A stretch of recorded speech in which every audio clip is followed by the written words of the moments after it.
Folks, we welcome you out tonight. Sorry we're getting a little bit of a late start. We're hoping we'll pick it up here. So, had some technical difficulties. We're going to begin tonight by singing hymn number 7. Just one verse. Israel, Israel, God is calling. Bonnie LeBaron is playing the piano, and Larry is the chorister tonight. After which, Brian Hitton will lead us in the Pledge of Allegiance. And Dan Zaleski will give us the opening prayer first, and then Brian Hitton will lead us in the Pledge of Allegiance.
Our Father in heaven, we bow our heads this evening, this beginning of this Sons of Utah Pioneers meeting. And we thank Thee for all the many blessings that we have. And we're thankful for the pioneers who have settled this area and done so much for us. We're thankful that we can honor them each meeting that we get together like this. Lord, I ask Thee to please bless our speakers tonight, and thank Thee for everything Thou hast given us. We ask Thee to please bless us with the moisture we need to continue living here. And this we say in the name of Thy Son, Jesus Christ. Amen. Amen.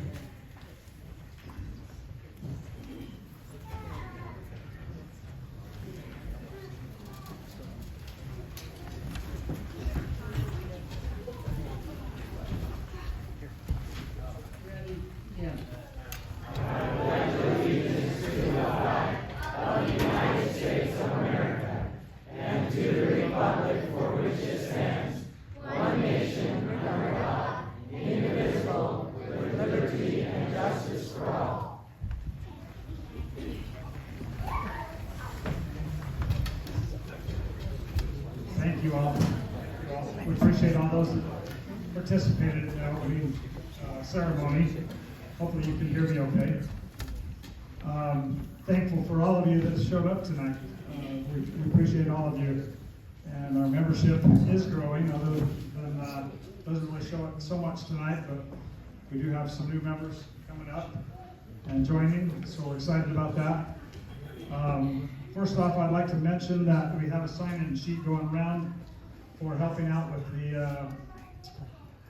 the setup and the takedown of the meetings. If you're able to, please put your name on the list on a date, and we'll contact you to let you know when you signed up to help set up and take down.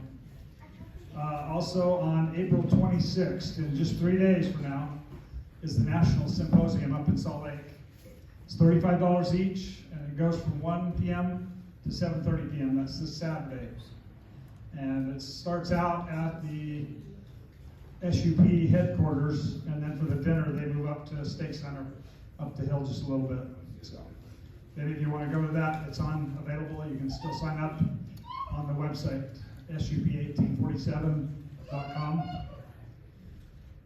Next thing, we have the form on your tables for signing up for the spring trek. It's kind of important that we get your name on the list if you want to come.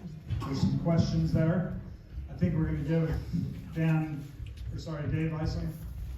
Or Leon? Leon, just a minute to. Leon said it was David, and David said it. Okay. Leon, if you'll take just a minute to talk about the trek, that would be great. Come on up.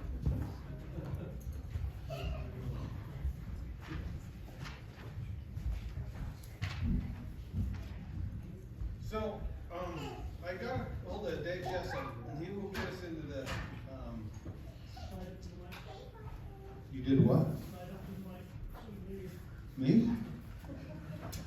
So I got a hold of it, Dave Jessup, he got us into the diversion dam in Paw Tempe, and I know some of you used to swim there a lot, and he's gonna talk to us about the demands on the water in Washington County and what effect, growth has had on that, and the continuous unlimited growth and water usage and agriculture, and it's one of the things that's being stretched the thinnest in the county, and so we have a real good opportunity there. And then we'll go down to the Confluence Park, and we got in, we'll be able to drive all the way to the old powerhouse and see and talk about that, and the Wilkinsons farm at their Confluence Park. There's a lot of history that we'll discuss down there. It's over 200 years old that we know of.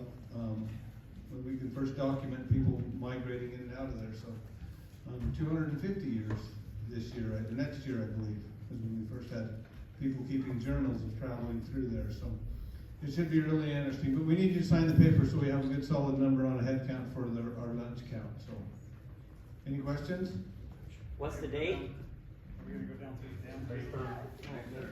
No, Not really dam. that'll be the other. Week from Saturday. Week from Saturday, And we're meeting May at 3rd. We at Zions Bank. Science Bank at 8 a.m., right? Yeah. Tell about lunch, we are gonna provide lunch, $5 a head. Yes, we are providing lunch. It'll be $5 a head. That's why the reason we needed a sign up for that. Pulled pork and, Leon's beans. There you go. More beans. By the way, Leon, I don't think we want to have any skinny dipping down in the Paw Tempe hot pots, right? Well, Mitch, you and I used to do that.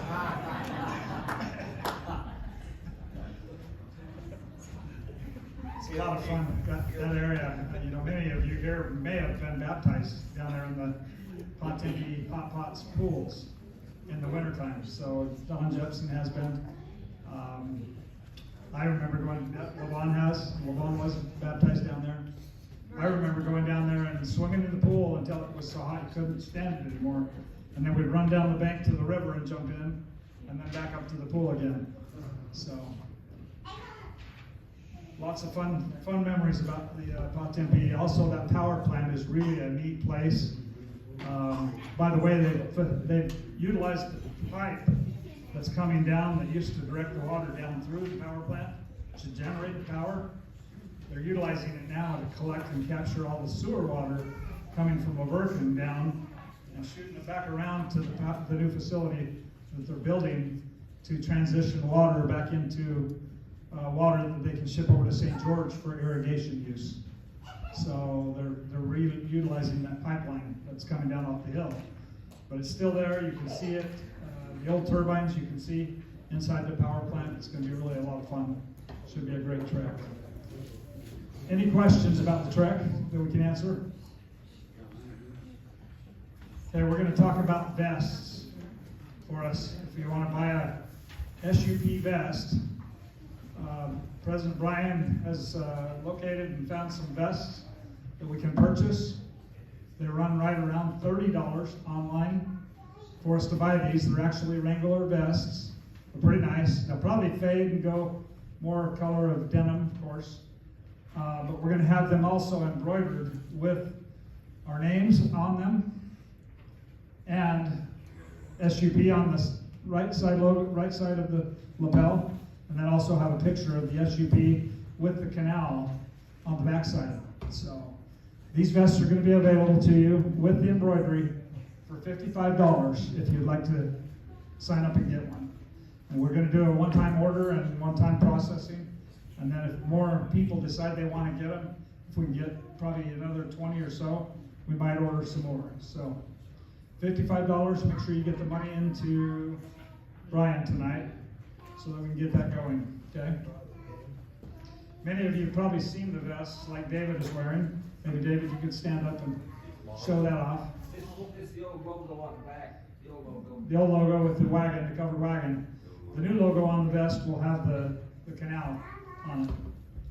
So, and David Hinton created that logo for us. We appreciate him. Remember that tonight if you can. Let us know you want to get one and get your money in. So, next up, we'd like to welcome any guests that are visiting us. The LeBaron family has several guests. If you'd like to maybe stand first and introduce your members of your family that are here tonight. We love having your family members here. We've got Arthur, Timothy, Ronald, and Timothy's wife, Arthur's wife, Andrea, and their kids. And their kids. You gotta Wonderful, thank you. You gotta give us the grandkids' names.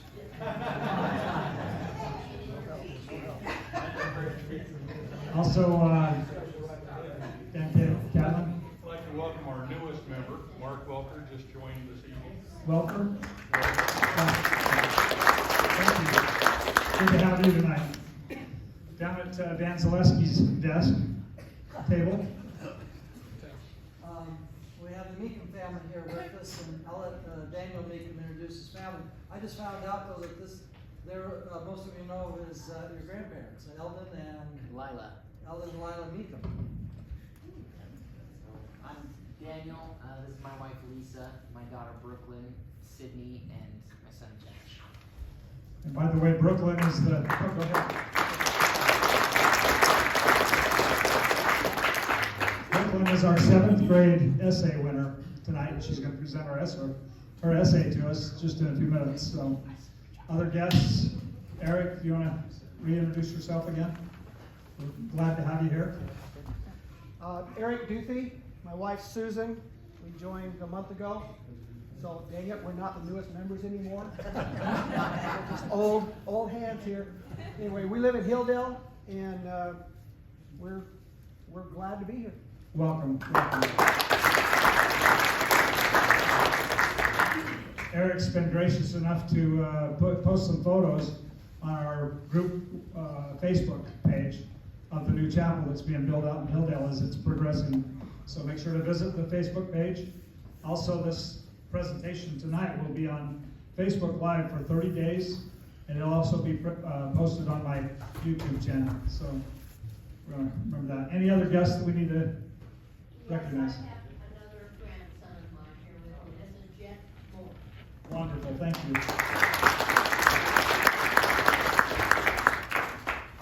And we're going to turn the time over to Dan to present the, we're going to go ahead and do that Will you first. do that before we eat then? Yeah, Oh, okay. we'll have her read the essay before the dinner. So, come on up, Dan.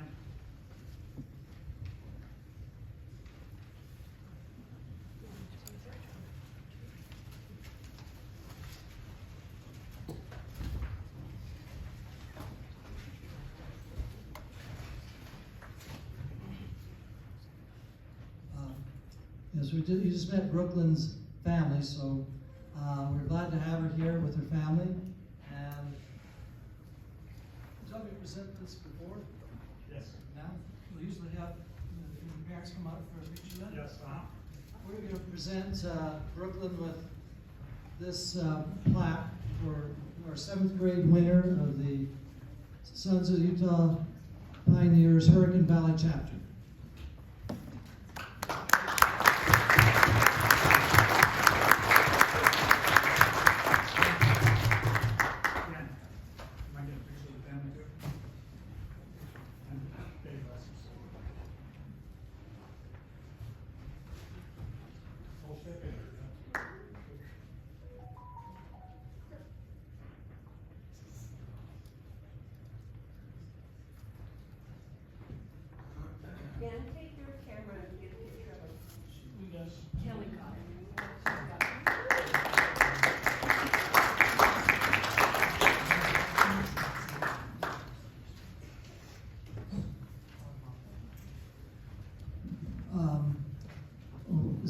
thing I really would like to thank is the teachers who have, I just take the papers around to the schools.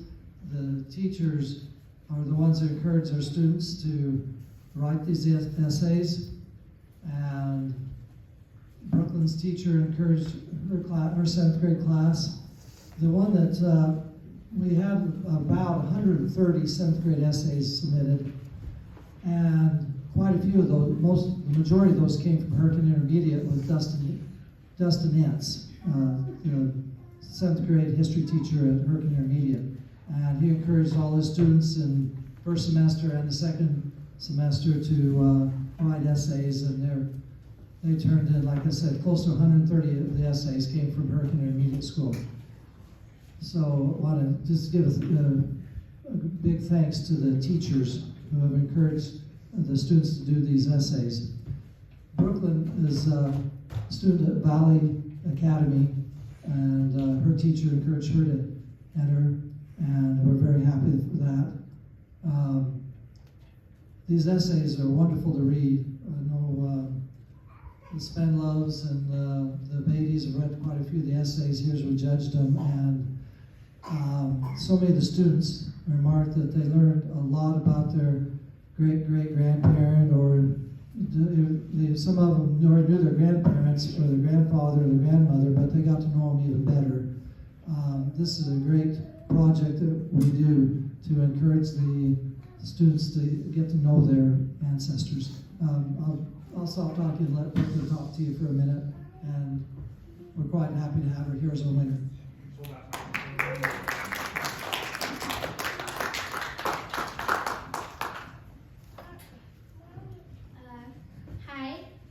My ancestor, Charles Everett Roberts. Charles E. Roberts was an incredible man. He's been everywhere, helping others and living his life to the fullest.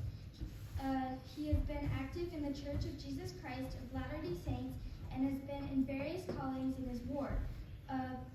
Looking at my family tree, I saw my great-grandpa Roberts and felt a sense of belonging, like I was part of an important history. I felt important. I felt like I could live my life to the fullest too. Charles Roberts was born in Star Valley, Wyoming on March 15, 1931.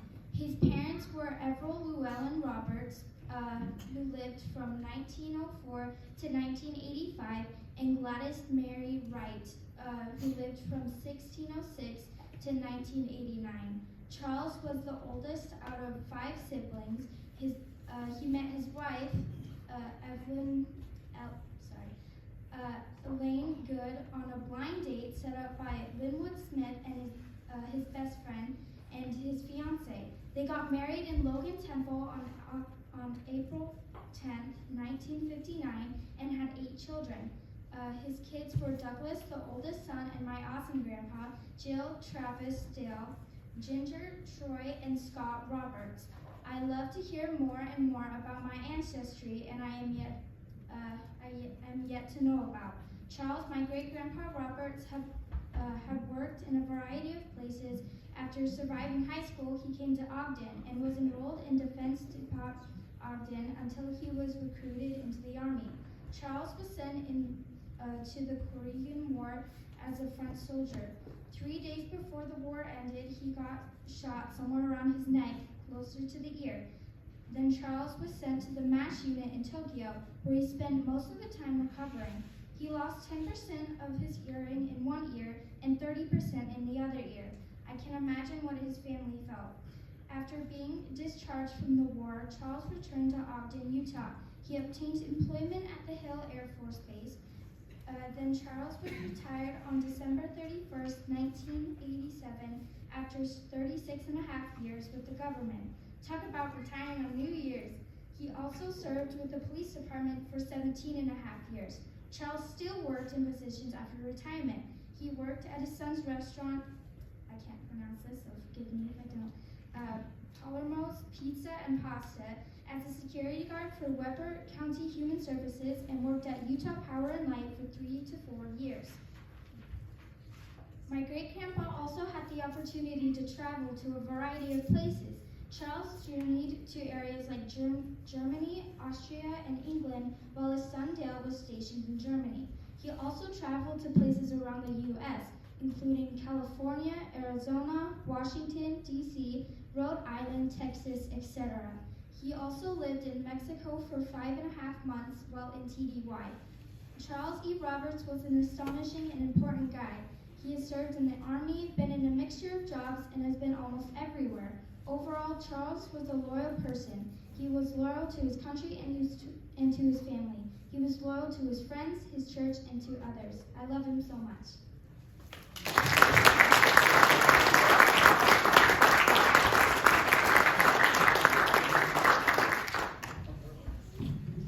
We're thankful. Thank you very much, Brooklyn. And when we ask these students to write these essays, we ask them to write not just the history about their ancestors, but how they can relate to them. And Brooklyn did that throughout her essay. We appreciate it.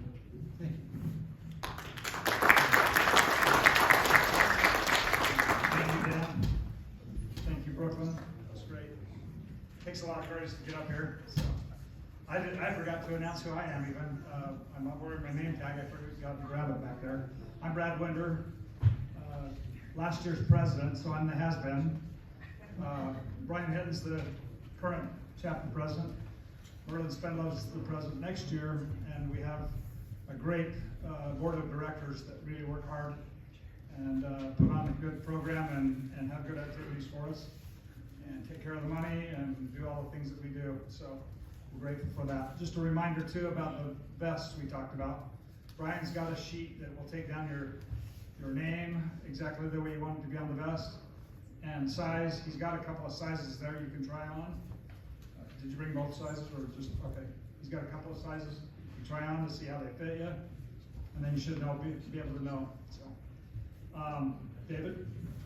If there are those here who are not getting the newsletter, if they could see me and see that I have their email address, so I can put them on the list. Wonderful. Thank you very much. That's great. With that, we will have a short break for eating dinner. And afterwards, we're going to go ahead and excuse the LeBaron family first to go through. And afterwards, we'll turn the time over to Merlin Spendlove after everyone gets a chance to get something to eat. So go ahead and just start back with the LeBaron family and then just start coming up this way. And go back that way and then go back this way. Okay? Thank you.